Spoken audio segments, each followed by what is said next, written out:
بسم الله الرحمن الرحيم قل يا أهل الكتاب تعالوا إلى كلمة سواء بيننا وبينكم ألا نعبد إلا الله ولا نشرك به شيئا ولا يتخذ بعضنا بعضا أربابا من دون الله فإن تولوا فقولوا اشهدوا بأننا مسلمون.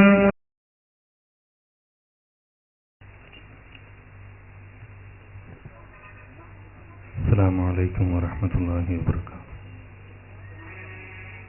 إن الحمد لله نحمده ونستعينه ونؤمن به ونتوكل عليه ونعوذ بالله من شرور أنفسنا ومن سيئات أعمالنا من يهده الله فلا مضل له ومن يضلل فلا هادي له وأشهد أن لا إله إلا الله وحده لا شريك له وأشهد أن محمدا عبده ورسوله أرسله بالهدى ودين الحق ليظهره على الدين كله ولو كره المشركون. يا أيها الناس اتقوا ربكم الذي خلقكم من نفس واحدة وخلق منها زوجها وبث منهما رجالا كثيرا ونساء واتقوا الله الذي تساءلون به والأرحام إن الله كان عليكم رقيبا. ബഹുമാന്യരായ പണ്ഡിതന്മാരെ, സഹോദരന്മാരെ, സുഹൃത്തുക്കളെ,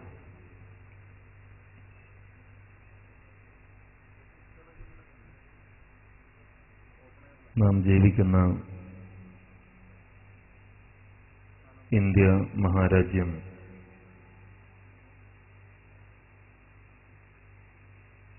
എത്രമാത്രം പ്രതിസന്ധികളിലൂടെയാണ് കടന്നുപോയിക്കൊണ്ടിരിക്കുന്നത് എന്ന് നമ്മോട് വിളിച്ചു പറഞ്ഞുകൊണ്ടിരിക്കുന്ന സംഭവങ്ങളാണ്, വാർത്തകളാണ് ഓരോ ദിവസവും പുറത്തു വന്നുകൊണ്ടിരിക്കുന്നത്.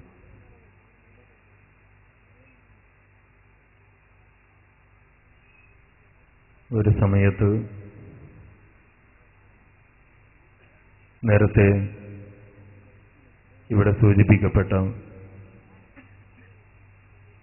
ഇന്ത്യ രാജ്യത്തിൻ്റെ മഹത്തായ പൈതൃകത്തെപ്പറ്റി ഉറക്കെ വിളിച്ചു പറയുകയും അതേ സമയത്ത് തന്നെ ആ പൈതൃകത്തിന്, പാരമ്പര്യത്തിന് തികച്ചും വിരുദ്ധമായ ഫാസിസ്റ്റ് പ്രവർത്തനങ്ങളിൽ ഏർപ്പെടുകയും ചെയ്യുന്ന സംഘങ്ങളും സംഘടനകളും ആളുകളുമൊക്കെ ഇന്ത്യ രാജ്യത്ത് വർദ്ധിച്ചു വന്നുകൊണ്ടിരിക്കുകയാണ്.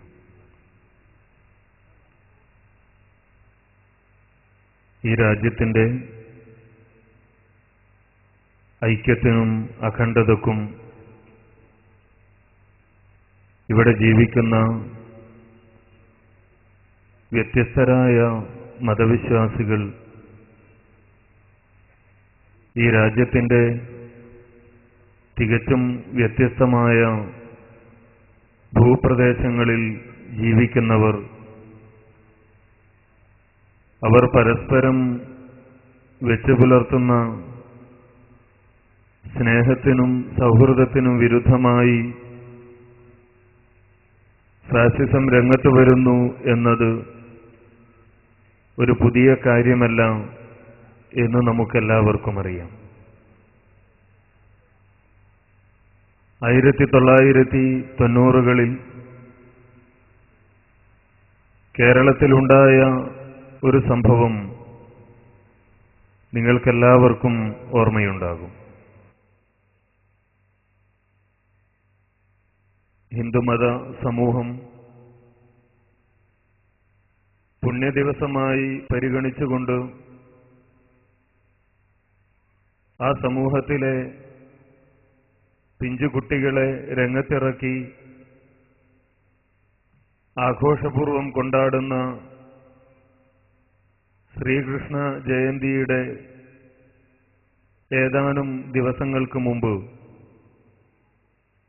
മലപ്പുറം ജില്ലയിലെ തിരൂരിൽ വച്ച് തിരുവനന്തപുരം ജില്ലക്കാരനായ ഒരു RSSകാരൻ ബോംബ് നിർമ്മാണത്തിനിടയിൽ പിടിയിലാവുകയായിരുന്നു. പോലീസ് അന്വേഷണത്തിൽ മനസ്സിലായ കാര്യം, അയാൾ ബോംബ് നിർമ്മിച്ചത് ഏതെങ്കിലും ഒരു മുസ്ലിമിനെ ആക്രമിക്കാൻ വേണ്ടിയായിരുന്നില്ല,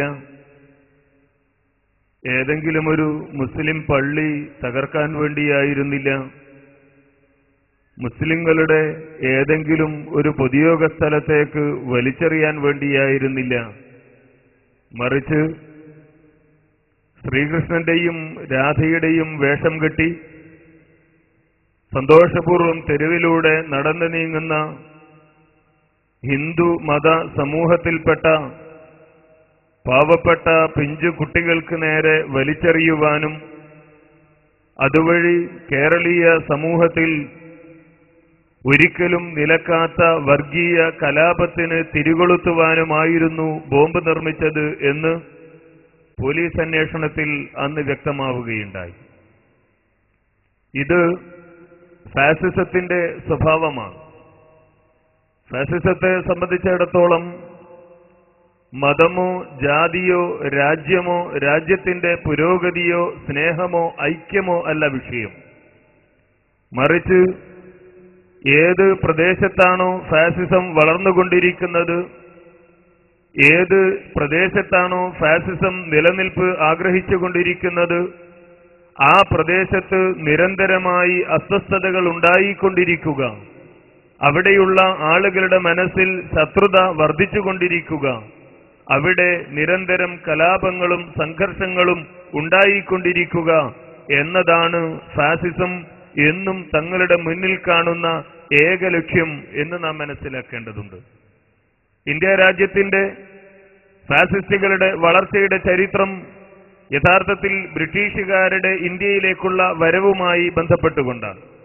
നമുക്കറിയാം, ബ്രിട്ടീഷുകാർ ഇന്ത്യ രാജ്യത്തേക്ക് വരുന്നതിന് മുമ്പ് ഇന്ത്യ രാജ്യം ഭരിച്ചിരുന്നത് മുസ്ലിം ഭരണാധികാരികളായിരുന്നു.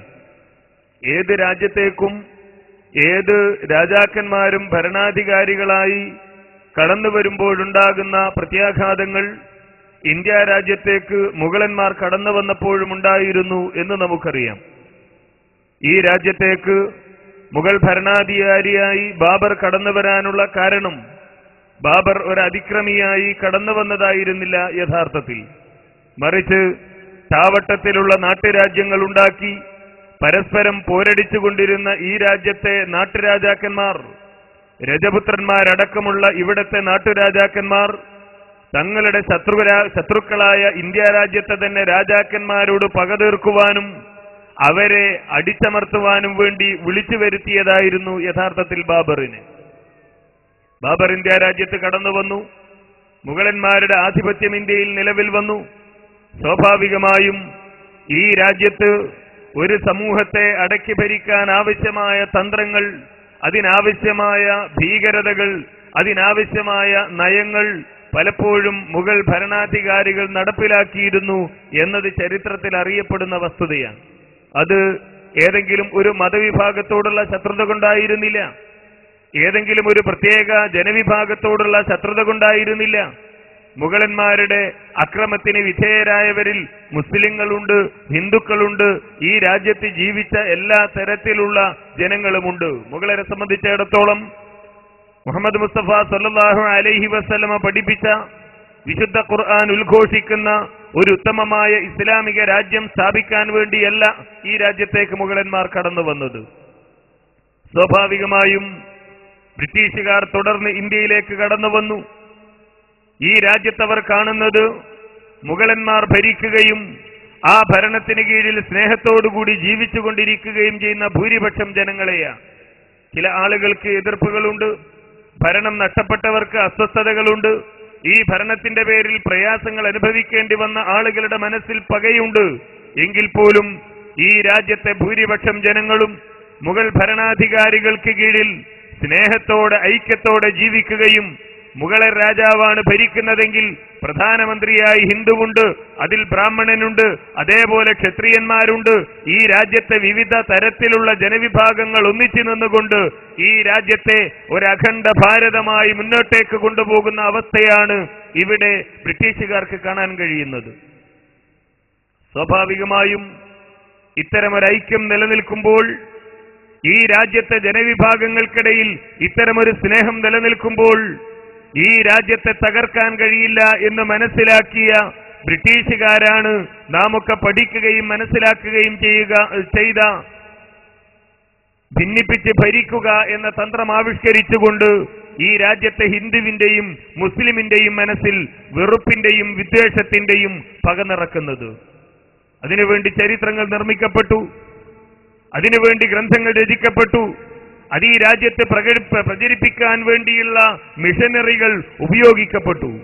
കാരണം എന്നും ഏത് രാജ്യത്തും ഒരു സമൂഹത്തെ വേദനിപ്പിക്കുവാനും ഓരോ മനുഷ്യരുടെയും മനസ്സിൽ പകയുടെ വിദ്വേഷത്തിന്റെ വിത്ത് വിതക്കുവാനും ഏറ്റവും പ്രധാനപ്പെട്ട മാർഗം ചരിത്രത്തെ തെറ്റിദ്ധരിപ്പിച്ചുകൊണ്ട്, ചരിത്രത്തെ വക്രീകരിച്ചുകൊണ്ട് ആളുകളുടെ വികാരത്തെ ചൂഷണം ചെയ്യുക എന്നതാണ് എന്ന് ഫാസിസം മനസ്സിലാക്കിയ പാഠമാണ്. അതോടൊപ്പം തന്നെ ഒരു രാജ്യത്തെ നശിപ്പിക്കണമെന്നാഗ്രഹിക്കുന്ന മുഴുവൻ ആളുകളും മനസ്സിലാക്കുന്ന പാഠമാണ്. ഇത് ഇന്നും ഫാസിസം നടപ്പിലാക്കിക്കൊണ്ടിരിക്കുന്നു. നിങ്ങൾക്കറിയാം, ഫാസിസത്തിന്റെ പ്രവർത്തനത്തിന് ഏറെയൊന്നും വേരോട്ടം ലഭിക്കാത്ത ഒരു പ്രദേശമാണ് കേരളം. കാരണം ഉത്തരേന്ത്യയിൽ നടന്നതുപോലെയുള്ള ഒരു ഭരണം കേരളത്തിൽ നടക്കാത്തത് കൊണ്ട് തന്നെ ഇതാ ഇവിടത്തെ ഭരണാധികാരി ഹിന്ദു സമൂഹത്തെ ഈ തരത്തിൽ പീഡിപ്പിച്ചു എന്ന പീഡനത്തിന്റെ ചിത്രങ്ങൾ, വിദ്വേഷത്തിന്റെ ചിത്രങ്ങൾ ആളുകളുടെ മുന്നിൽ വിവരിച്ചുകൊണ്ട് ആളുകളെ വൈകാരികമായി ചൂഷണം ചെയ്തുകൊണ്ട് ഫാസിസത്തിന് വളരാനുള്ള അവസരം കേരളത്തിൽ ഉണ്ടായിരുന്നില്ല. എന്നാൽ ഇപ്പോൾ രംഗത്ത് വന്നുകൊണ്ടിരിക്കുന്ന ചില നേതാക്കന്മാർ അവരുടെ പ്രസംഗങ്ങളിൽ നിങ്ങൾ ശ്രദ്ധിച്ചാൽ മനസ്സിലാക്കുവാൻ കഴിയും, ഏറ്റവും പ്രധാനമായി ഊന്നൽ നൽകിക്കൊണ്ടിരിക്കുന്നത് 1921 മലബാർ പ്രദേശത്ത് നടന്ന സ്വാതന്ത്ര്യ സമരവുമായി ബന്ധപ്പെട്ട കാര്യങ്ങളാണ്. ചില ടീച്ചർമാരൊക്കെ ആളുകളോട് ചോദിക്കുന്നു, നിങ്ങൾ നോക്കൂ, അവര് പ്രസംഗിക്കുകയാണ്, 1921 കേരളത്തിലെ മലബാറിൽ നടന്ന ആ കലാപത്തിന്റെ വേദന തിങ്ങുന്ന വേദന ഒരുപക്ഷെ നിങ്ങൾക്ക് പറഞ്ഞാൽ മനസ്സിലാവില്ല. പക്ഷേ എന്റെ അമ്മയും എന്റെ വല്യമ്മയും എന്നോട് പറഞ്ഞു തന്നിട്ടുണ്ട് മുസ്ലിങ്ങൾ ഇവിടെയുണ്ടാക്കിയ ക്രൂരതയുടെ ചരിത്രങ്ങൾ എന്ന് പറഞ്ഞുകൊണ്ട് ഇല്ലാത്ത കഥകൾ ആളുകളുടെ മനസ്സിലേക്ക് ഇട്ടുകൊടുക്കുന്നു. അതോടൊപ്പം തന്നെ ചോദിക്കുന്നു, നോക്കൂ, നിങ്ങൾ മലപ്പുറം ജില്ലയിലേക്ക് കടന്നു ചെന്നാൽ ഈ 1921 ഇവിടെയുള്ള ഹൈന്ദവ സഹോദരങ്ങളെ കൊല ചെയ്യുവാൻ വേണ്ടി നേതൃത്വം നൽകിയ ആളുകൾക്ക് സ്മാരകങ്ങളുണ്ട്. പക്ഷേ കൊല ചെയ്യപ്പെട്ട ആളുകൾക്ക് സ്മാരകങ്ങൾ എവിടെ എന്ന തരത്തിലുള്ള ചോദ്യങ്ങൾ ഉന്നയിച്ചുകൊണ്ട് ഈ സമൂഹത്തെ വൈകാരികമായി ചൂഷണം ചെയ്യുന്ന അവസ്ഥ. ഞാൻ പറഞ്ഞു വരുന്നത് എന്നും ഫാസിസത്തിന്റെ തന്ത്രം അതായിരുന്നു എന്നാണ്. ബ്രിട്ടീഷുകാർ കടന്നു വന്നു, ഈ തരത്തിൽ ആളുകളെ ഭിന്നിപ്പിച്ചു. അതിനുവേണ്ടിയുള്ള ചരിത്രങ്ങൾ ചില ആളുകൾ നിർമ്മിക്കുകയുണ്ടായി. മുജാഹിദ് പ്രസ്ഥാനം ഈ തരത്തിലുള്ള പ്രവർത്തനങ്ങൾ നടത്തുമ്പോ, ഫാസിസത്തിനെതിരെ ഭീകരതയ്ക്കെതിരെയുള്ള പ്രവർത്തനങ്ങൾ നടത്തുമ്പോ അത് തങ്ങളുടെ മാത്രം കുത്തകയാണ് എന്ന് വിചാരിക്കുന്ന ചില ആളുകളുണ്ട്. ഈ സമൂഹത്തിൽ ഫാസിസം വിതക്കുന്ന ഭീഷണിയെക്കുറിച്ച്, ഭീകരതയെക്കുറിച്ച് ഈ സമൂഹത്തെ ബോധവൽക്കരിക്കുന്നതിൽ മുജാഹിദ് പ്രസ്ഥാനം വഹിച്ച പങ്ക്, അതിന്റെ പോഷക ഘടകങ്ങൾ വഹിച്ച പങ്ക് എല്ലാവർക്കും അറിയാവുന്നതാണ്. ചരിത്ര പാഠപുസ്തകങ്ങളിൽ, സ്കൂൾ പാഠപുസ്തകങ്ങളിൽ വർഗീയത കുത്തിനിറക്കുവാനും അതുവഴി ഈ രാജ്യത്തെ ഭാവിയിൽ മുന്നോട്ടേക്ക് നയിക്കേണ്ട വിദ്യാർത്ഥി സമൂഹത്തെ ഒന്നടങ്കം വർഗീയവൽക്കരിക്കുവാനും BJP ഭരണകൂടം നടത്തിയ ശ്രമങ്ങൾക്കെതിരെ കേരളത്തിൽ MSM നടത്തിയ പോരാട്ടം എന്തുകൊണ്ടും ശ്രദ്ധേയമായിരുന്നു. നമുക്കറിയാം, ഈ തരത്തിൽ എപ്പോഴൊക്കെ ഫാസിസം ഈ രംഗത്തേക്ക് കടന്നു വന്നിട്ടുണ്ടോ ആ സമയത്ത് മുജാഹിദ് പ്രസ്ഥാനം രംഗത്ത് വരികയും ഫാസിസത്തിന്റെ ഭീകരതയെക്കുറിച്ച് ഈ സമൂഹത്തെ ബോധവൽക്കരിക്കുകയും ചെയ്തിട്ടുണ്ട്. അതോടൊപ്പം തന്നെ ആ ഫാസിസത്തെ കാണിച്ചുകൊണ്ട്, ആ ഫാസിസത്തെ മുന്നിൽ നിർത്തിക്കൊണ്ട്, ആ ഫാസിസത്തിന്റെ കിരാതമായ പ്രവർത്തനങ്ങളെ ചിത്രീകരിച്ചുകൊണ്ട് ഈ രാജ്യത്ത് മുസ്ലിങ്ങളുടെ നിലനിൽപ്പ് അപകടത്തിലാക്കുന്ന ആത്മഹത്യാ പ്രവണത വളർത്തുന്ന തരത്തിലുള്ള തീവ്രവാദ ചിന്താഗതികൾ മുസ്ലിം സമൂഹത്തിലേക്ക് കടന്നു വന്നപ്പോൾ അതിനെതിരെയും മുജാഹിദുകൾ രംഗത്ത് വന്നിട്ടുണ്ട് എന്ന് സാന്ദർഭികമായി സൂചിപ്പിക്കുകയാണ്. 1947 ഇന്ത്യ രാജ്യത്തിന് സ്വാതന്ത്ര്യം ലഭിച്ചു. നേരത്തെ പറഞ്ഞ രൂപത്തിലുള്ള ആളുകളുടെ മനസ്സിലുണ്ടാക്കിയ വിദ്വേഷവും പകയും ഈ രാജ്യത്തിന് തീരാത്ത കളങ്കം തീർത്തുകൊണ്ട് ഈ രാജ്യത്തെ രണ്ടായി വിഭജിക്കുന്ന ഒരവസ്ഥയിലേക്ക് എത്തിക്കുകയാണ് ചെയ്തത്. രാജ്യം രണ്ടായി. 1947 ഓഗസ്റ്റ് 15 ഇന്ത്യ രാജ്യം സ്വതന്ത്രമായി എന്ന് ജവഹർലാൽ നെഹ്റു പ്രഖ്യാപിക്കുകയാണ്.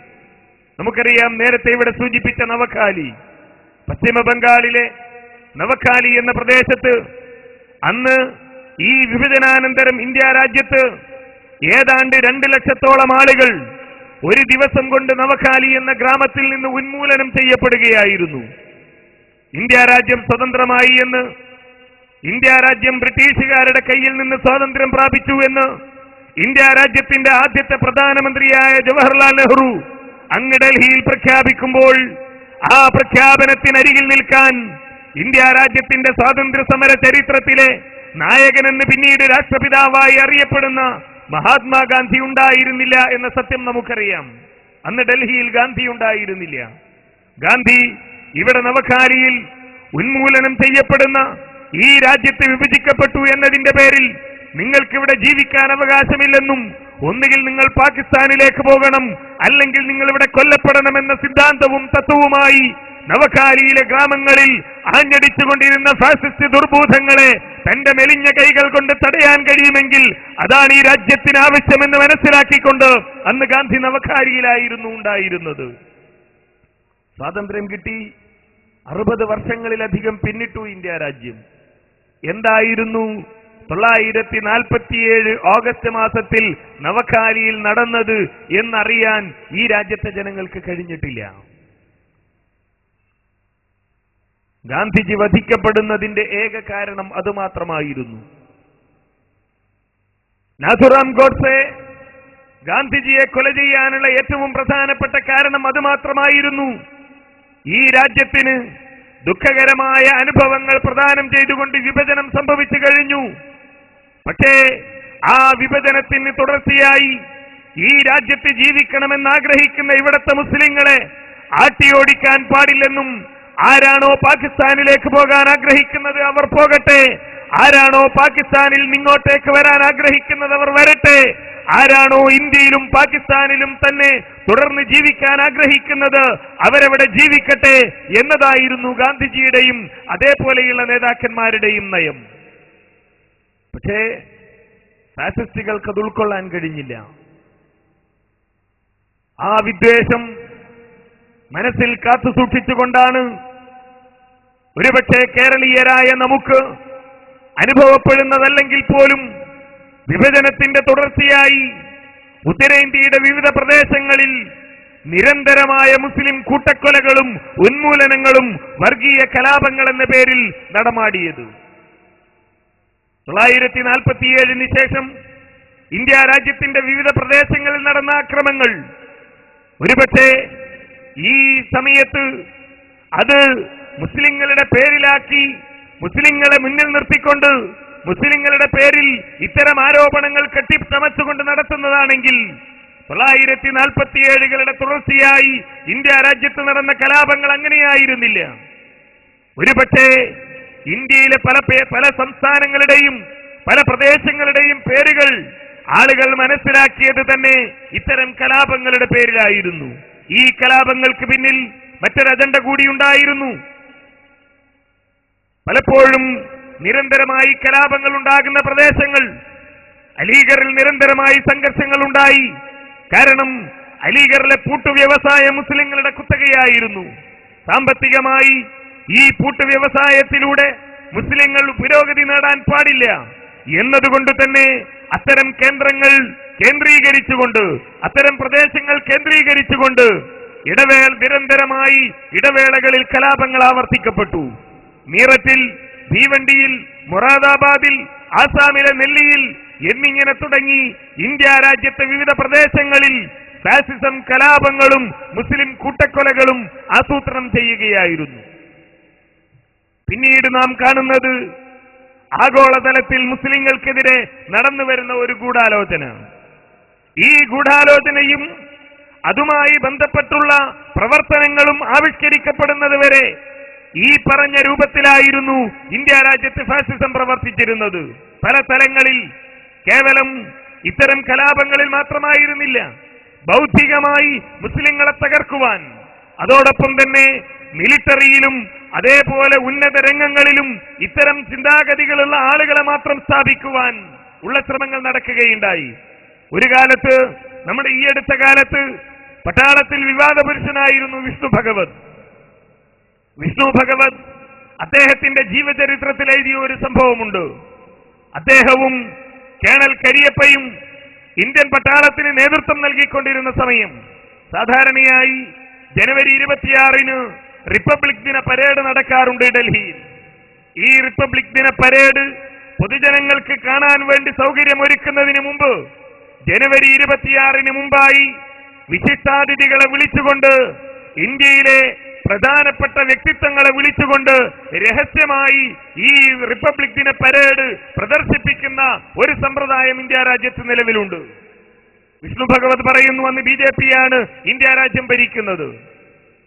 BJP ഇന്ത്യ രാജ്യം ഭരിച്ചുകൊണ്ടിരുന്ന ആ സമയത്ത് റിപ്പബ്ലിക് ദിന പരേഡിന്റെ രഹസ്യ പ്രദർശനത്തിനെത്തിയ വിശിഷ്ടാതിഥികളിൽ ഒരാൾ ബാൽ താക്കറെ ആയിരുന്നു. കേണൽ വിഷ്ണു ഭഗവതും കേണൽ കരിയപ്പയും ആ വേദിയിൽ വെച്ച് ഉന്നതോദ്യോഗസ്ഥന്മാരോടും അതേപോലെ തന്നെ ഭരണകൂടത്തോടും പറഞ്ഞു, ഞങ്ങൾ ഇതിൽ പങ്കെടുക്കില്ല. കാരണം എന്ത് വൈശിഷ്ട്യമാണ് ഇന്ത്യ രാജ്യത്തിന്റെ ഏത് മേഖലയിൽ പ്രവർത്തിക്കുകയും ഇന്ത്യ രാജ്യത്തിന്റെ പുരോഗതിക്ക് വേണ്ടി, ഇന്ത്യ രാജ്യത്തിന്റെ നേട്ടത്തിന് വേണ്ടി, ഇന്ത്യ രാജ്യത്തിന് അഭിമാനകരമായ ഏത് മുഹൂർത്തം സംഭാവന ചെയ്തു എന്നതിന്റെ പേരിലാണ് ബാൽ താക്കറെയെ ഈ വേദിയിൽ നിങ്ങൾ പങ്കെടുപ്പിച്ചിരിക്കുന്നത്. അതുകൊണ്ട് ഇതുമായി സഹകരിക്കാൻ ഞങ്ങൾ തയ്യാറാവുകയില്ല എന്ന് പറഞ്ഞ ചരിത്രം വിഷ്ണു ഭഗവത് രേഖപ്പെടുത്തിയതായി നമുക്ക് കാണാൻ കഴിയും. ഇങ്ങനെ ഉന്നത മേഖലകളടക്കം വർഗീയവൽക്കരിക്കുവാൻ ഫാസിസ്റ്റുകൾ എല്ലാ കാലങ്ങളിലും ശ്രമിച്ചിരുന്നു എന്ന് നമുക്ക് കാണാം. നേരത്തെ ഞാൻ സൂചിപ്പിച്ചല്ലോ തിരൂരിലെ സംഭവം. ഇവിടെ ഈ പ്രശ്നങ്ങളുടെ തുടക്കത്തിൽ മാലേഗാവ് സ്ഫോടനവുമായി ബന്ധപ്പെട്ടുകൊണ്ട് പിടിയിലായ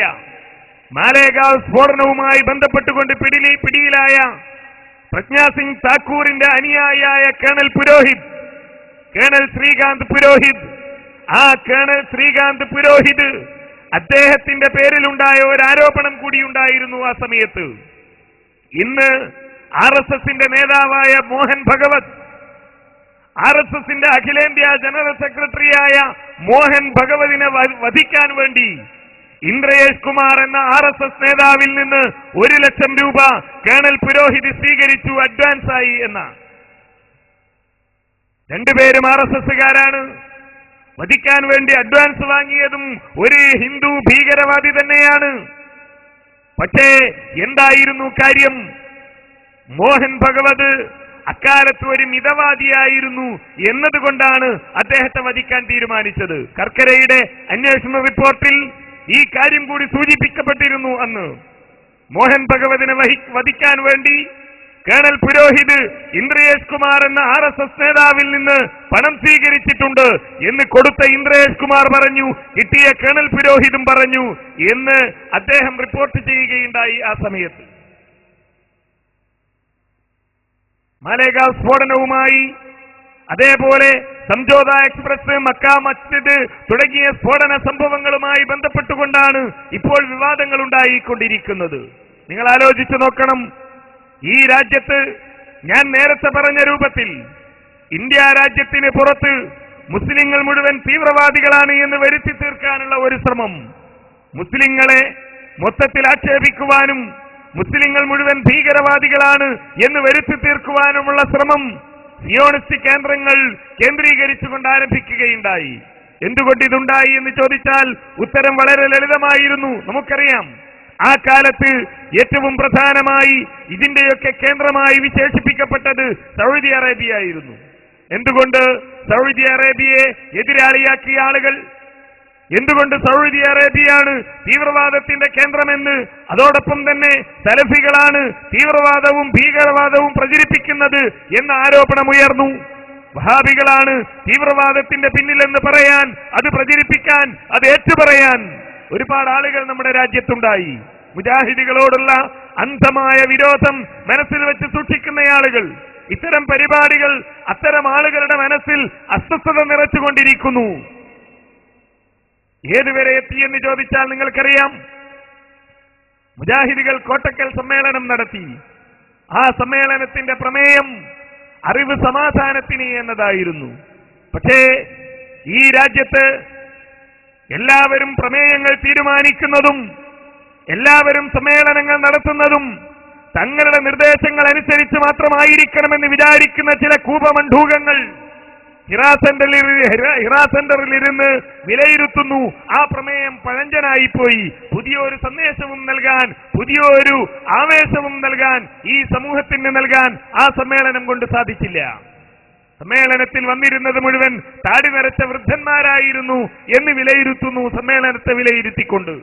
എന്നാൽ അതേ സമയത്ത് കേരളീയ മുസ്ലിം സമൂഹത്തിന് അല്ല, അങ്ങ് കാശ്മീർ മുതൽ ഇന്ത്യ രാജ്യത്തിന്റെ ഇങ്ങ് തെക്കുള്ള കന്യാകുമാരി വരെയുള്ള മുഴുവൻ സമൂഹത്തിനും വലിയ ദിശാബോധം നൽകിയ മറ്റൊരു സമ്മേളനം നടന്നത്രേ കോഴിക്കോട് തന്നെ കാരന്തൂർ മർക്കസ് കേന്ദ്രീകരിച്ചുകൊണ്ട്. ആ സമ്മേളനം മുസ്ലിം സമൂഹത്തിന് വലിയ ദിശാബോധം നൽകി. ആ സമ്മേളനത്തിൽ പങ്കുവച്ച സ്വപ്നങ്ങൾ വളരെ വലുതായിരുന്നു. ആ സമ്മേളനത്തിൽ പറഞ്ഞ കാര്യങ്ങൾ വലിയ വലിയ വലിയ കാര്യങ്ങളായിരുന്നു എന്ന് പറഞ്ഞുകൊണ്ട് ഒരു കാലത്ത് യാഥാസ്ഥികന്മാരായിരുന്നവർ ഇപ്പോൾ ഏറെ പുരോഗമിച്ചിരിക്കുന്നു, എന്നാൽ ഒരു കാലത്ത് പുരോഗമിച്ചവർ ഇപ്പോൾ യാഥാസ്ഥികരായി തീർന്നിരിക്കുന്നു എന്നാണ് ഈ ആളുകൾ വിലയിരുത്തിയത്. ആലോചിച്ചു നോക്കൂ സഹോദരന്മാരെ, എത്രമാത്രം ഈ ആളുകളുടെ മനസ്സിൽ തങ്ങൾ മനസ്സിൽ ഒളിപ്പിച്ചു വെച്ച അജണ്ട ഈ രാജ്യത്തെ മുഴുവൻ ജനങ്ങളെയും തമ്മിൽ അകറ്റുകയും ഈ രാജ്യത്തെ മുഴുവൻ മനുഷ്യരുടെയും മനസ്സിൽ ഭീകരത നിറക്കുകയും ഈ രാജ്യത്തെ മുഴുവൻ മനുഷ്യ മനസ്സുകളിലും അസ്വസ്ഥത വിതക്കുകയും അങ്ങനെ മതത്തിന്റെ പേരിൽ ആളുകളെ ചേരിതിരിവുണ്ടാക്കുകയും ചെയ്യുക എന്നതാണ് തങ്ങളുടെ ഏറ്റവും പ്രധാനപ്പെട്ട അജണ്ട എന്ന ജമാഅത്തെ ഇസ്ലാമിയുടെ ഈ അജണ്ട ആളുകളോട് തുറന്നു പറഞ്ഞതിന്റെ പേരിൽ മുജാഹിദുകളോടുള്ള വിരോധം. മുജാഹിദുകൾ വളരെ പഴഞ്ചന്മാർ. പിന്നെയോ കോളേജുകൾ ഉണ്ടാക്കുന്നു, മറ്റുള്ളവർ സ്ഥാപനങ്ങൾ ഉണ്ടാക്കുന്നു, സ്വപ്നങ്ങൾ പങ്കുവെക്കുന്നു. ഇന്ത്യ രാജ്യത്തിന്റെ മുഴുവൻ സ്ഥലങ്ങളിലും അവർ വ്യാപിച്ചു കിടക്കുന്നു. ശരി, എവിടെയാണ് വ്യാപിച്ചു കിടക്കുന്നത്? ഡൽഹിയിൽ വ്യാപിച്ചു കിടക്കുന്നു, നിസാമുദ്ദീൻ ഔലിയയുടെ ജാറത്തിന് ചുറ്റും വ്യാപിച്ചു കിടക്കുന്നു. പശ്ചിമ ബംഗാളിൽ വ്യാപിച്ചു കിടക്കുന്നു, ഒരു ശൈഖിന്റെ ജാറത്തിന് ചുറ്റും വ്യാപിച്ചു കിടക്കുന്നു. അതിനപ്പുറം ജാറങ്ങൾ കേന്ദ്രീകരിച്ചുകൊണ്ടുള്ള സ്ഥാപനങ്ങളും അതുമായി ബന്ധപ്പെട്ട വ്യവസായങ്ങളും അതുമായി ബന്ധപ്പെട്ട കാര്യങ്ങളും അതുമായി ബന്ധപ്പെട്ട ആദർശങ്ങളുമല്ലാതെ എന്ത് സ്വപ്നങ്ങളാണ് ഇത്തരം ആളുകൾക്ക് പങ്കുവെക്കാനുള്ളത്? അതാണ് ചില ആളുകൾക്ക് മഹത്തായ കാര്യം. എന്തുകൊണ്ട് മുജാഹിദുകൾ പറയുന്നത് മഹത്തായ കാര്യമായില്ല? എന്തുകൊണ്ട് കോട്ടക്കൽ സമ്മേളനം ഒരു പുതിയ സന്ദേശം നൽകിയില്ല? കോട്ടക്കൽ സമ്മേളനം അവിടെ ഒരുമിച്ച് കൂടിയ ലക്ഷക്കണക്കിന് വിദ്യാർത്ഥികളോട് പറഞ്ഞത് തീവ്രവാദം പാടില്ല എന്നാണത്രേ, ഇസ്ലാമിന്റെ പേരിൽ ഭീകരത പാടില്ല എന്നാണത്രേ. അതുകൊണ്ട് ആ സമ്മേളനം മഹാമോശം, അതുകൊണ്ട് ആ സമ്മേളനം മഹാമോശം. നേരെ മറിച്ച് നിങ്ങൾ ഭീകരരാകണമെന്ന് പറഞ്ഞിരുന്നുവെങ്കിലോ കാശ്മീരിലും അതേപോലെയുള്ള ഇന്ത്യ രാജ്യത്തിന്റെ അതിർത്തി പ്രദേശങ്ങളിലും പോയി ചാവേറുകളായി ആത്മഹത്യാ സ്ക്വാഡുകളായി നിങ്ങൾ മാറണം എന്ന് കേരളത്തിലെ ചിന്തിക്കുന്ന ക്യാമ്പസിനോട് മുജാഹിദുകൾ പറഞ്ഞിരുന്നുവെങ്കിൽ അത് മഹത്തായ സമ്മേളനമാകുമായിരുന്നു. പറഞ്ഞു വന്നത് ഫാസിസം ഈ രാജ്യത്ത് വളർത്തിക്കൊണ്ടിരിക്കുന്ന പ്രവർത്തനങ്ങൾ, ഫാസിസം ഈ രാജ്യത്ത് നടത്തിക്കൊണ്ടിരിക്കുന്ന പ്രവർത്തനങ്ങൾ, അതിന് മറുപടിയായി നടത്തിക്കൊണ്ടിരിക്കുന്ന ഇസ്ലാമിന്റെ പേരിൽ നടത്തിക്കൊണ്ടിരിക്കുന്ന ചിന്താഗതികളും ശരിയല്ല എന്ന് സൂചിപ്പിക്കാൻ വേണ്ടിയാണ്. ആഗോളതലത്തിൽ ഇത്തരമൊരു ഗൂഢാലോചന നടന്നു സലഫികൾക്കെതിരെ. എന്തുകൊണ്ടാണ് ഇത്തരം ആളുകൾ സലഫികളെ കേന്ദ്രീകരിച്ചത് എന്ന ചോദ്യത്തിനുള്ള ഏക ഉത്തരം സലഫികൾ മാത്രമാണ് ഇസ്ലാമിന്റെ രൂപത്തിൽ ആളുകളുടെ മുമ്പിൽ പ്രബോധനം ചെയ്യുന്നത് എന്നാണ്. ഇസ്ലാമിന്റെ തനതായ രൂപത്തിൽ ആ ഇസ്ലാമിക വിശ്വാസങ്ങളും ഇസ്ലാമിക പ്രമാണങ്ങളും ഇസ്ലാമിക ആചാരങ്ങളും സംവിധാനങ്ങളും ഈ സമൂഹത്തിന് മുന്നിൽ യഥാർത്ഥ രൂപത്തിൽ പ്രചരിപ്പിക്കുന്നത് സലഫികൾ മാത്രമാണ്. അത്തരമൊരു പ്രബോധിത സമൂഹവും പ്രബോധക സമൂഹവും ഈ ലോകത്ത് വളർന്നു വന്നാൽ അത് ഇസ്ലാം വ്യാപിക്കാനുള്ള കാരണമാകും. ആളുകൾ ഇസ്ലാമിനെ മനസ്സിലാക്കും, ആളുകൾ ഇസ്ലാമിനെ സ്വീകരിക്കും, ആളുകൾ ഇസ്ലാമിനെ ഉൾക്കൊള്ളാൻ തയ്യാറാവും എന്ന ഭയമാണ് യഥാർത്ഥത്തിൽ സിയോണിസ്റ്റുകളെ ഇതിന് പ്രേരിപ്പിച്ചത് എന്ന് നാം മനസ്സിലാക്കേണ്ടതുണ്ട്. നേരത്തെ ഇവിടെ സദ്ദാം ഹുസൈനെ പറ്റി വിശദീകരിക്കുകയുണ്ടായി. സദ്ദാം ഹുസൈൻ ഏത് തരത്തിലാണ് അമേരിക്കക്ക് പ്രിയപ്പെട്ടവനായിരുന്നത്? സദ്ദാം ഹുസൈൻ ഏത് തരത്തിലാണ് അമേരിക്കക്ക് പകയുള്ളവനായി തീർന്നത്?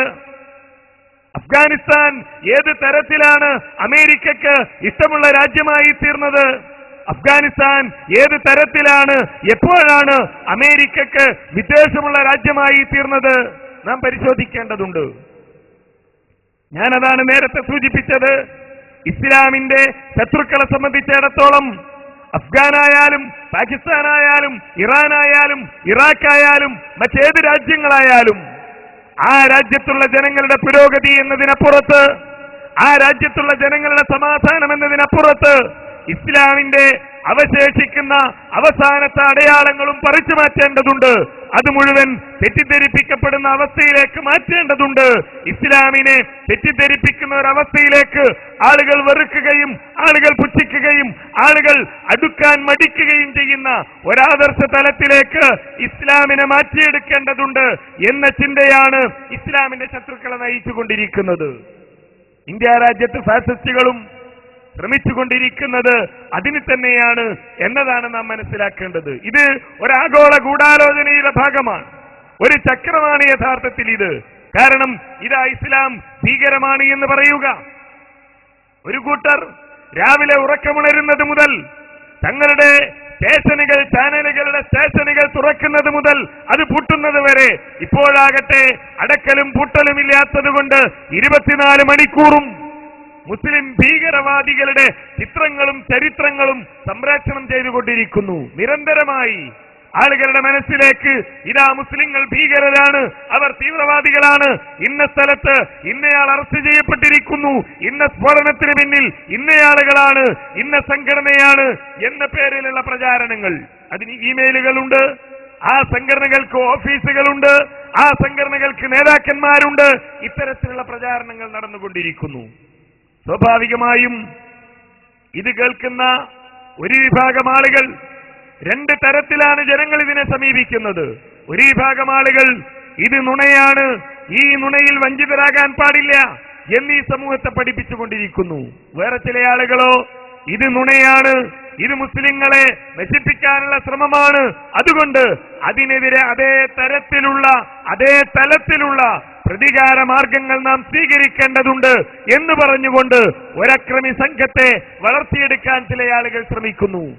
യഥാർത്ഥത്തിൽ ഈ പ്രചാരകരെ സംബന്ധിച്ചിടത്തോളം അവർക്കാവശ്യമായിട്ടുള്ളത് ഞാൻ ഈ പറഞ്ഞ രണ്ടാമത്തെ വിഭാഗത്തെയാണ്. കേരളത്തിലായാലും അത് തന്നെയാണ് അവസ്ഥ. കേരളത്തിലെ മാധ്യമങ്ങളായാലും കേരളത്തിലെ മാധ്യമങ്ങൾക്ക് അറിയാത്തതല്ല കേരളീയ മുസ്ലിം സമൂഹത്തിന്റെ അവസ്ഥ. ഏതെങ്കിലും ചില ആളുകളെ, ന്യൂനപക്ഷം ആളുകളെ, വളരെ ചുരുങ്ങിയ വിരലിലുണ്ടാവുന്ന ആളുകളെ, ഏതെങ്കിലും ഒരു പ്രദേശത്ത് ജീവിക്കുന്ന അത്തരം ചില ആളുകളെ മുന്നിൽ വെച്ചുകൊണ്ട് ഇതാ കേരളത്തിലും ഇസ്ലാമിന്റെ പേരിലുള്ള ഭീകരത പടർന്നുകൊണ്ടിരിക്കുന്നു എന്ന് പ്രചരണം നടത്തുന്നു മാധ്യമങ്ങൾ. എന്തുകൊണ്ട്?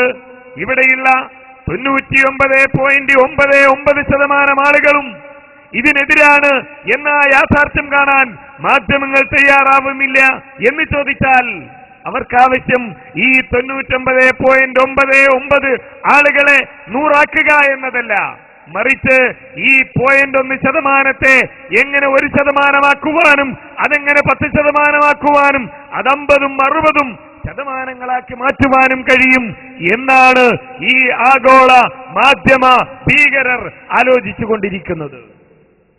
സ്വാഭാവികമായും ഇത്തരം വാർത്തകൾ പ്രസിദ്ധീകരിക്കുക, അത് പ്രസിദ്ധീകരിക്കുമ്പോ സമൂഹത്തിൽ നേരത്തെ പറഞ്ഞ 2 തരത്തിലുള്ള ചിന്തയുണ്ടാകുന്നു.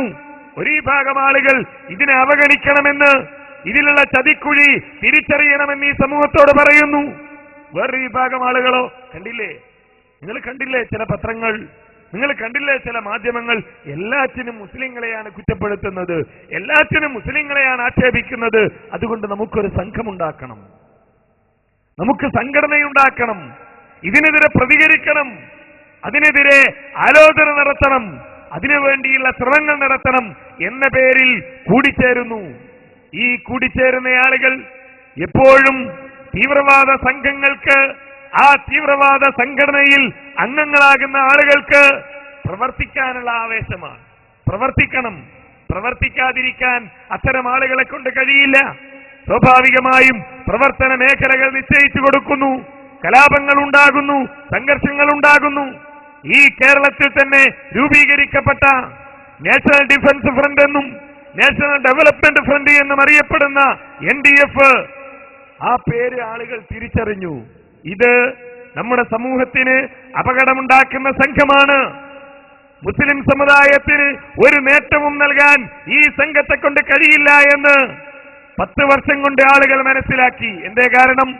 കേരളത്തിന്റെ വിവിധ ഭാഗങ്ങളിൽ നടന്ന സംഭവങ്ങളിൽ NDF-കാർ പ്രതികളായി. അതിനെ തുടർന്നുണ്ടായ സംഭവങ്ങൾ എന്തായിരുന്നു?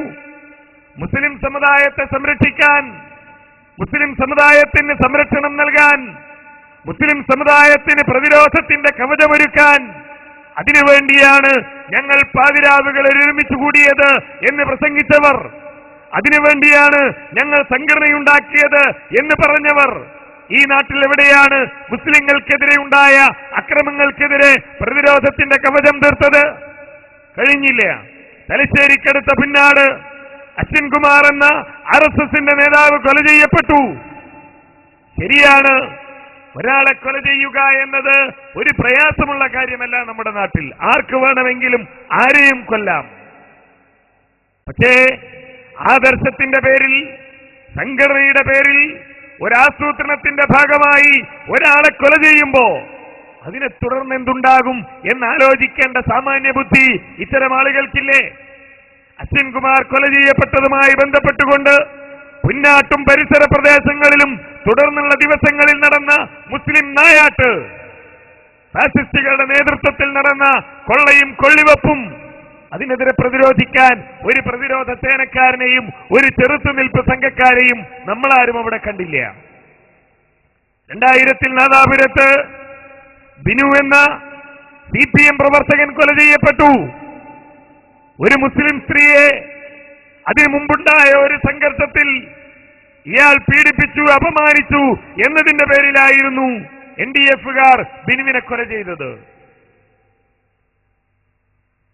ബിനുവിന്റെ ശവസംസ്കാരത്തിന് ശേഷം നാദാപുരം മണ്ഡലത്തിന്റെ വിവിധ ഭാഗങ്ങളിൽ നടന്ന സംഘർഷങ്ങളും കലാപങ്ങളും, പലയിടത്തും പള്ളികളിൽ ദിവസങ്ങളോളം ബാങ്ക് വിളിച്ചില്ല, ജമാഅത്ത് നമസ്കാരത്തിന് ഒരുമിച്ച് കൂടാൻ ആളുകൾക്ക് കഴിഞ്ഞില്ല, തങ്ങളുടെ നിത്യജീവിതത്തിന് ആവശ്യമായ ഭക്ഷണം വാങ്ങാൻ അങ്ങാടിയിലേക്ക് ഇറങ്ങാൻ പോലും മുസ്ലിങ്ങൾക്ക് കഴിയാതിരുന്ന പ്രദേശങ്ങൾ ഉണ്ടായിട്ടുണ്ട്. ഒരു NDF-കാരനെയും ഒരു പ്രതിരോധ സേനക്കാരനെയും ചെറുത്തുനിൽപ്പിന്റെയും അതേപോലെ തന്നെ പ്രതിരോധത്തിന്റെയും അനിവാര്യത ബോധ്യപ്പെടുത്തി പാതിരാവുകളിൽ ക്ലാസുകളെടുത്ത് തങ്ങളുടെ സംഘടനകളുടെ അംഗങ്ങളാക്കിയ ഒരാളെയും നാദാപുരത്തും പരിസര പ്രദേശങ്ങളിലും ദിവസങ്ങളോളം കാണാൻ നമുക്ക് കഴിഞ്ഞില്ല. ഇങ്ങനെ ഒരുപാട് അനുഭവങ്ങൾ ഇത് കണ്ടപ്പോ, ഇത് കേട്ടപ്പോ, ഇത് മനസ്സിലാക്കിയപ്പോ ആളുകൾ തിരിച്ചറിഞ്ഞു, NDF ഈ സമൂഹത്തിന് ഉപകാരമല്ല, മറിച്ച് നാശമാണ് വിതയ്ക്കാൻ പോകുന്നത് എന്ന് തിരിച്ചറിയുകയും NDF ഈ സമൂഹത്തിന്റെ സൈഡിലേക്ക് മാറ്റി നിർത്തപ്പെടുകയും ചെയ്തപ്പോഴാണ് പുതിയ പേരിൽ പോപ്പുലർ ഫ്രണ്ട് രംഗത്ത് വരുന്നത്. വളരെ ചുരുങ്ങിയ ദിവസത്തെ ആയുസ് മാത്രം. ക്ലിച്ചുപിടിക്കാൻ കഴിഞ്ഞില്ല. സ്വാഭാവികമായും ഈ ഒരു ആദർശവുമായി നിലനിൽക്കാൻ കഴിയില്ല എന്ന് മനസ്സിലാക്കിയ ആളുകൾ പിന്നീട് എല്ലാവർക്കും അഭയസ്ഥാനമാകുന്ന അധികാരത്തിന്റെ, മനുഷ്യരുടെ മനസ്സിനെ മത്തുപിടിപ്പിക്കാൻ കഴിയുന്ന ആ അധികാരത്തിന്റെ മതിലിനുള്ളിലേക്ക് ചാടിക്കടക്കുകയും SDPI എന്ന സംഘടന ഉണ്ടാക്കുകയും ചെയ്തു. ഇവിടെയാണ് ഫാസിസ ചിന്താഗതികൾ ഏത് മതത്തിന്റെ പേരിലായാലും അവസാനം എത്തിച്ചേരുന്നത് ഒരു സ്ഥലത്താണ് എന്ന് തിരിച്ചറിയാൻ നമുക്ക് സാധിക്കുന്നത്. NDF ആദ്യകാലങ്ങളിൽ അതിന്റെ പ്രവർത്തകന്മാരോട് പറഞ്ഞത്, നിങ്ങൾ ലീഗിൽ പ്രവർത്തിച്ചു കൊള്ളുക, നിങ്ങൾ അതേപോലെ തന്നെ കോൺഗ്രസിൽ പ്രവർത്തിച്ചു കൊള്ളുക, നിങ്ങൾ ഏത് രാഷ്ട്രീയ പാർട്ടിയിലാണോ പ്രവർത്തിക്കുന്നത് അതിൽ പ്രവർത്തിച്ചു കൊള്ളുക എന്നായിരുന്നു. എന്നാൽ ഇപ്പോഴോ, ഇപ്പൊ സ്വന്തം രാഷ്ട്രീയ പാർട്ടി രൂപീകരിച്ചിരിക്കുന്നു. അഥവാ ഇന്ത്യ രാജ്യത്ത് ഫാസിസ്റ്റുകൾ എങ്ങനെയാണോ അധികാരത്തെ ആഗ്രഹിക്കുന്നത്, ആ അധികാരത്തെ പിടിച്ചെടുക്കാൻ ആഗ്രഹിക്കുന്നത്, അതേപോലെ തന്നെ അധികാരം പിടിച്ചെടുക്കാനുള്ള ശ്രമമാണ് ഇസ്ലാമിന്റെ പേരിൽ ഇത്തരം ആളുകൾ നടത്തിക്കൊണ്ടിരിക്കുന്നത് എന്നർത്ഥം. 1948 മഹാത്മാഗാന്ധിയുടെ വധത്തോടുകൂടി വളരെ ക്രൂരമായ ഒരവസ്ഥയിലേക്ക് ഫാസിസം വളരുകയായിരുന്നു. പിന്നീട് ഇന്ത്യ രാജ്യത്ത് നടന്ന വിവിധ അക്രമങ്ങൾ, കൂട്ടക്കൊലകൾ ഞാൻ നേരത്തെ സൂചിപ്പിക്കുകയുണ്ടായി. അവസാനം ഗോദ്രയിലും ഗുജറാത്തിലും എത്തി നിൽക്കുന്ന സംഭവങ്ങൾ. പിന്നീട് ഈ തരത്തിൽ ഒരു ഭാഗത്ത് നേരിട്ട് നടത്തുന്ന അക്രമങ്ങൾ, മറുഭാഗത്ത് മാലേഗാവിലും സംജോത എക്സ്പ്രസിലും അതേപോലെ തന്നെ മക്ക മസ്ജിദിലുമൊക്കെ സംഘടിപ്പിച്ച സ്ഫോടനങ്ങൾ, ഇത് രണ്ടും ഫാസിസത്തിന്റെ രണ്ട് അക്രമ രീതിയാണ് എന്ന് നാം മനസ്സിലാക്കേണ്ടതുണ്ട്. ഇത് ഫാസിസത്തിന്റെ മാത്രമല്ല, മറിച്ച് ഇസ്ലാമിന്റെ എതിരാളികൾ മുഴുവൻ സ്വീകരിക്കുന്ന അക്രമ രീതിയാണത്. നമുക്കറിയാം, നേരത്തെ ഇവിടെ പരാമർശിക്കപ്പെട്ട ന്യൂയോർക്ക് സ്ഫോടനം, ഇരട്ട ടവറുകൾ ആക്രമിക്കപ്പെടുന്നു എന്നത്, പെന്റഗൺ ആക്രമിക്കപ്പെടുന്നു എന്നത്, അമേരിക്കയുടെ ഈ സുരക്ഷാ വലയങ്ങളെ മുഴുവൻ ഭേദിച്ചുകൊണ്ട്, അമേരിക്കയുടെ മുഴുവൻ സുരക്ഷാ കവചങ്ങളെയും തകർത്തുകൊണ്ട് അവിടെ അത്തരം ഒരക്രമം നടത്താൻ കഴിയും എന്ന് വിശ്വസിക്കുന്ന ഒരു വിഡ്ഢിയും ലോകത്തുണ്ടാവുകയില്ല. പിന്നെ എങ്ങനെ ഇത് സംഭവിച്ചു? അമേരിക്കയിലെ സ്വതന്ത്ര പത്രപ്രവർത്തകന്മാർ പറയുന്നത് പോലെ, അമേരിക്കയിലെ സ്വതന്ത്ര പത്രപ്രവർത്തകന്മാർ ഇപ്പോഴും പറഞ്ഞുകൊണ്ടിരിക്കുന്നത് പോലെ, അമേരിക്കൻ ഭരണകൂടവും ആ ഭരണകൂടത്തിന്റെ പിന്തുണയുള്ള ആളുകളും ആസൂത്രണം ചെയ്ത് നടപ്പിലാക്കിയതാണ് ഈ പദ്ധതി എന്നാണ്. എന്തിനു വേണ്ടി? മുസ്ലിങ്ങൾ ഭീകരരാണ് എന്ന് വരുത്തി തീർക്കണം.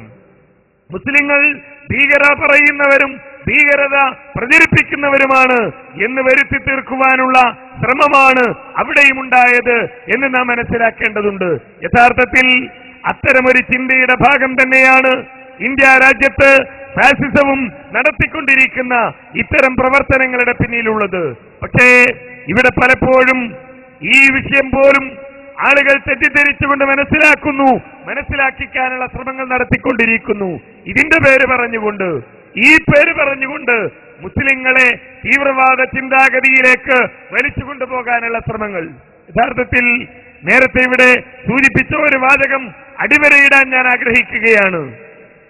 അടിവരയിട്ട് നാം മനസ്സിലാക്കേണ്ട ഒരു പരാമർശം എന്താണ്? ഇത് ഇന്ത്യ രാജ്യത്തെ ജനാധിപത്യത്തിന്റെ വിജയമാണ്.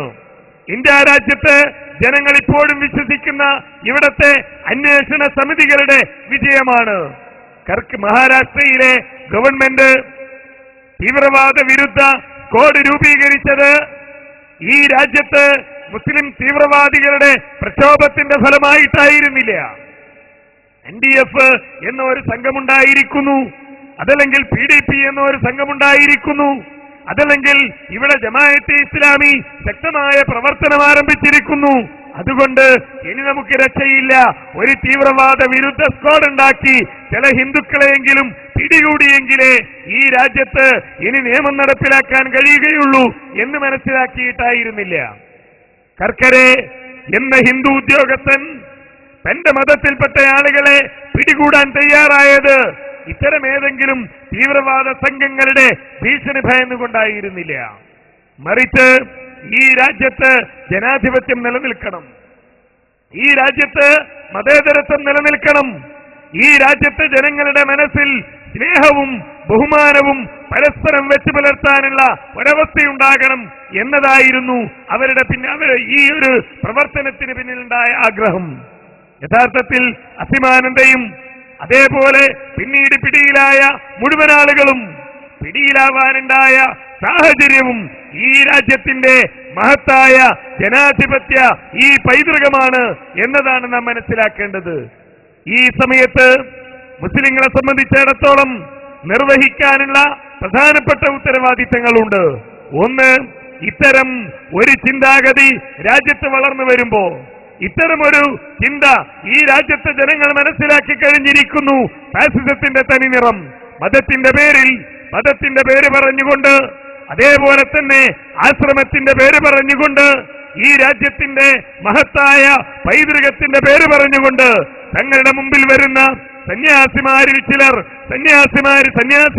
ചിലർ അതേപോലെ തന്നെ ഈ രാജ്യത്ത് പ്രവർത്തിച്ചുകൊണ്ടിരിക്കുന്ന സംഘപരിവാർ സംഘടനകൾ കുതന്ത്രമാണ് ഈ രാജ്യത്ത് പ്രയോഗിച്ചുകൊണ്ടിരിക്കുന്നതെന്ന്, ഈ രാജ്യത്തിന്റെ പുരോഗതിക്ക് വേണ്ടിയല്ല, ഈ രാജ്യത്തിന്റെ ഐക്യത്തിന് വേണ്ടിയല്ല, ഈ രാജ്യത്തെ ഹിന്ദുക്കളുടെ പുരോഗതിക്ക് വേണ്ടിയല്ല, ഈ രാജ്യത്തെ ഹിന്ദുമതത്തിന്റെ നിലനിൽപ്പിന് വേണ്ടിയല്ല, മറിച്ച് ഈ രാജ്യത്തെ തകർക്കുവാനും, ഈ രാജ്യത്തിന്റെ സാമ്പത്തിക ഘടന തകർക്കുവാനും, ഈ രാജ്യത്തെ മനുഷ്യത്വത്തിന്റെ നിലനിൽപ്പ് തകർക്കുവാനും, ഈ രാജ്യത്തെ മനുഷ്യ സ്നേഹത്തിന്റെ അവസാനത്തെ വെള്ളം വരെ ഊറ്റിക്കുടിക്കുവാനുമാണ് ഈ ആളുകൾ പ്രവർത്തിച്ചുകൊണ്ടിരിക്കുന്നത് എന്ന് ഈ രാജ്യത്തെ ജനങ്ങൾ തിരിച്ചറിയാൻ തുടങ്ങിയിരിക്കുന്നു. എന്ത് ചെയ്യണം?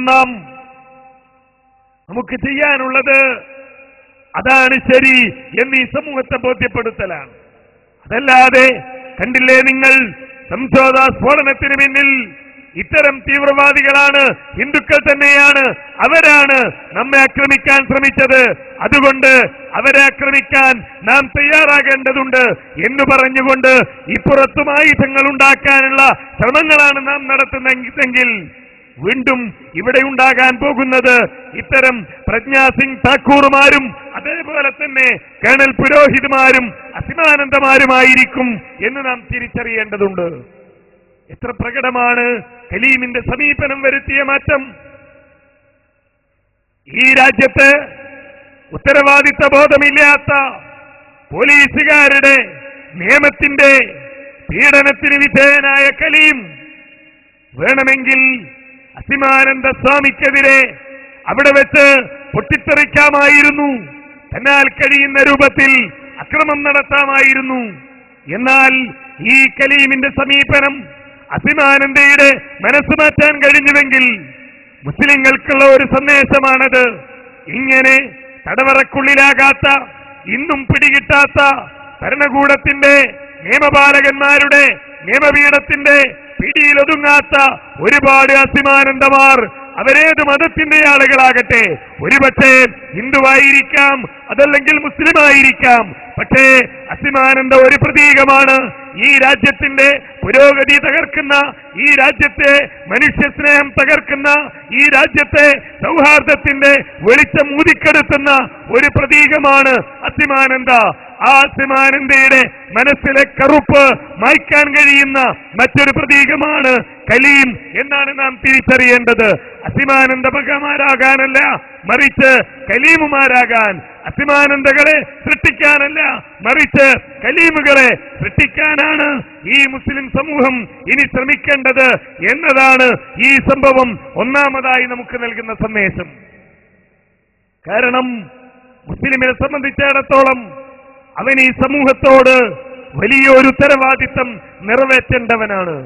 ഈ സമൂഹം, പ്രത്യേകിച്ച് ഇന്ത്യ രാജ്യത്ത് ഇരുട്ടിലകപ്പെട്ടിരിക്കുന്ന ഭൂരിപക്ഷം ആളുകൾ തങ്ങളെ സൃഷ്ടിക്കുകയും തങ്ങളെ നിയന്ത്രിക്കുകയും ചെയ്തുകൊണ്ടിരിക്കുന്ന സർവലോക രക്ഷിതാവായ അള്ളാഹുവിന്റെ സന്ദേശം അറിയാതെ, മനസ്സിലാക്കാൻ കഴിയാതെ ഇരുട്ടിലകപ്പെട്ടിരിക്കുന്ന ഈ ജനകോടികൾക്ക് മുന്നിൽ വെളിച്ചം പകരേണ്ട ആളുകളാണ് മുസ്ലിങ്ങൾ. അത് പകരണമെങ്കിൽ നമ്മെ കേൾക്കുവാൻ സന്മനസ്സുള്ള ആളുകൾ ഇവിടെ ഉണ്ടാകണം. അത് പറയാനുള്ള അവസരം ഇവിടെ ഉണ്ടാകണം.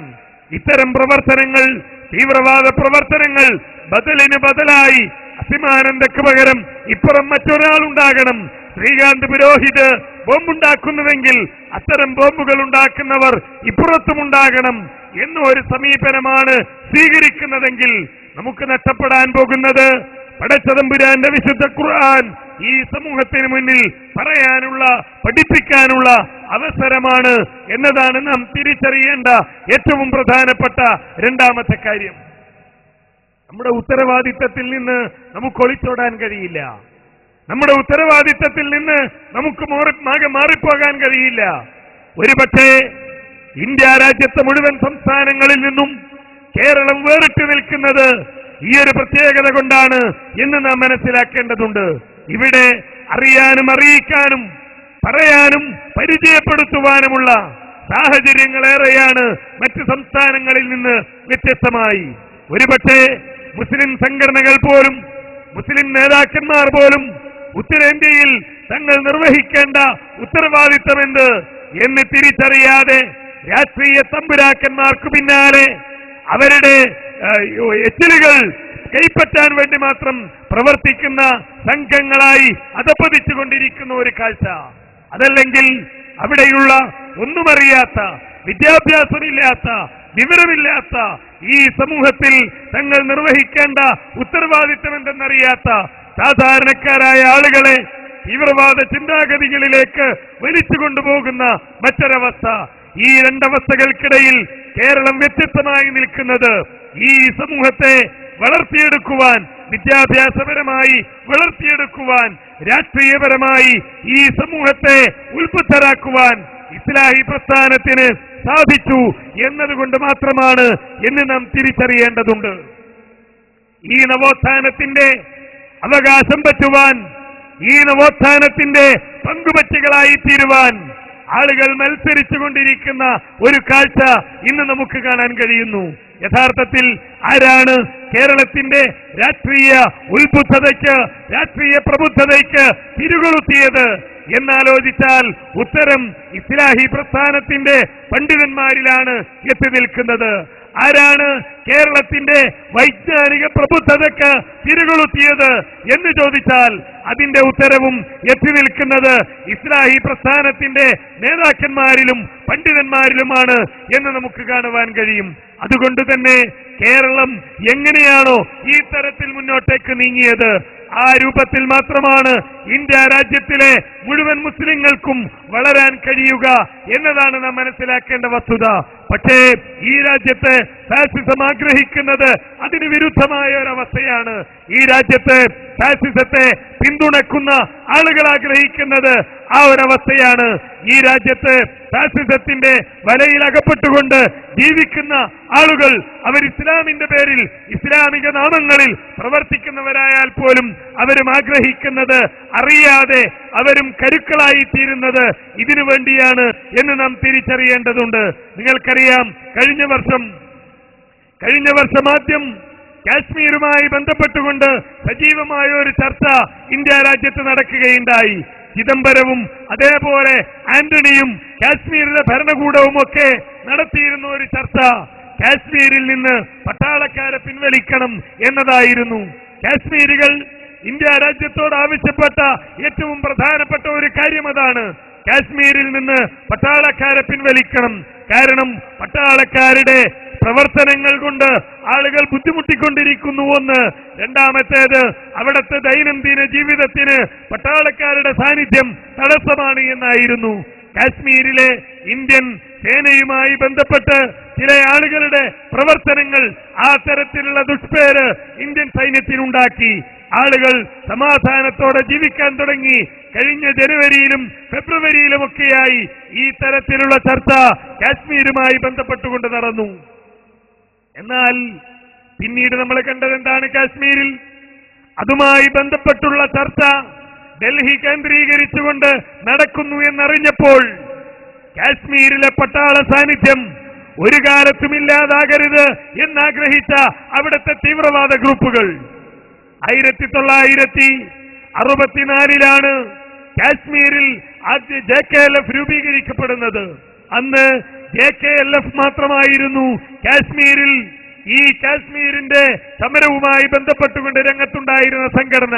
എന്നാൽ ഇന്ന് ഏതാണ്ട് 70ഓളം സംഘടനകൾ, അതിൽ ജമാഅത്തെ ഇസ്ലാമി പിന്തുണ നൽകുന്ന തീവ്രവാദ സംഘടനകൾ വരെയുണ്ട്. ഈ സംഘടനകൾ ഏതാണ്ട് 70ഓളം എണ്ണം കാശ്മീർ കേന്ദ്രീകരിച്ച് പ്രവർത്തിക്കുന്നു. ഒരാൾക്ക് മറ്റൊരാളെ കണ്ടുകൂടാ. ഒരു നേതാവിന്റെ തീരുമാനം മറ്റൊരു നേതാവ് അംഗീകരിക്കില്ല. കാശ്മീരിലെ ഭൂരിപക്ഷം സംഘടനകളും അവിടെ സമാധാനം വേണമെന്ന്, അതിന് പട്ടാളത്തിന്റെ പിന്മാറ്റം ആവശ്യമാണ് എന്ന് പറയുകയും അതിനുവേണ്ടിയുള്ള നീക്കങ്ങൾ ഭരണാധികാരികളുടെ ഭാഗത്ത് നിന്ന് ആരംഭിക്കുകയും ചെയ്തപ്പോഴാണ് പുതിയ പ്രക്ഷോഭങ്ങളും പുതിയ കലാപങ്ങളും കാശ്മീരിൽ ഉണ്ടാകുന്നത്. യഥാർത്ഥത്തിൽ ഇന്ത്യ രാജ്യത്തെ തീവ്രവാദികൾ ആരാരാണ് നയിക്കപ്പെടുന്നത് എന്ന്, ഭീകരവാദ ചിന്താഗതികൾ വെച്ചുപുലർത്തുന്നവർ ആരാരാണ് നയിക്കപ്പെടുന്നത് എന്ന് നമുക്ക് വ്യക്തമാക്കി തരുന്ന സംഭവങ്ങളായിരുന്നു കാശ്മീരിൽ നടന്നത് എന്ന് നാം മനസ്സിലാക്കേണ്ടതുണ്ട്. പറഞ്ഞു വരുന്നത്, ഫാസിസം ഈ രാജ്യത്തൊരുക്കുന്ന കെണി, ഫാസിസം ഈ രാജ്യത്തെ ഒരുക്കിക്കൊണ്ടിരിക്കുന്ന വല, അതിൽപ്പെടുന്ന ഒരവസ്ഥ മുസ്ലിങ്ങളുടെ ഭാഗത്ത് നിന്ന് ഉണ്ടാകാൻ പാടില്ല എന്നതാണ്.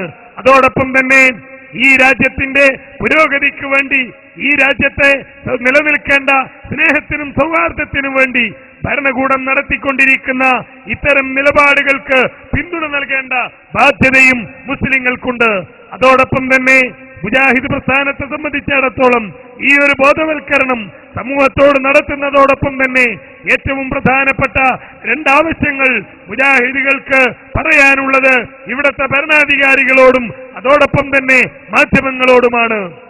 മുസ്ലിങ്ങൾ മുഴുവൻ തീവ്രവാദികളാണെന്ന് വരുത്തി തീർക്കാൻ, അതുവഴി മുസ്ലിങ്ങളിൽ തീവ്രവാദികളെ സൃഷ്ടിച്ചെടുക്കാൻ വേണ്ടി മുസ്ലിം വിരുദ്ധ ശക്തികൾ നടത്തുന്ന ഗൂഢാലോചനയിൽ ഒരുപക്ഷെ കേരളത്തിലെ മാധ്യമങ്ങൾ പോലും പങ്കാളികളാകുന്നു. പല പത്രങ്ങളും അതിൽ പങ്കാളികളായി തീരുന്ന ദുരവസ്ഥ നമ്മുടെ നാട്ടിലുണ്ട്. അതുകൊണ്ട് തന്നെ ഇത്തരം വാർത്തകൾ റിപ്പോർട്ട് ചെയ്യുന്ന കാര്യത്തിൽ അതിന്റെ സത്യസന്ധത പരിശോധിക്കാതെ മുസ്ലിങ്ങളാണ് ചത്തത് കീചകനെങ്കിൽ കൊന്നത് ഭീമൻ തന്നെയാണ്, സ്ഫോടനങ്ങൾ നടന്നെങ്കിൽ അതിന് പിന്നിലുള്ളത് മുസ്ലിങ്ങൾ തന്നെയാണ് എന്ന് പറയുന്ന ഒരവസ്ഥ ഈ രാജ്യത്തുണ്ടാകാൻ പാടില്ല.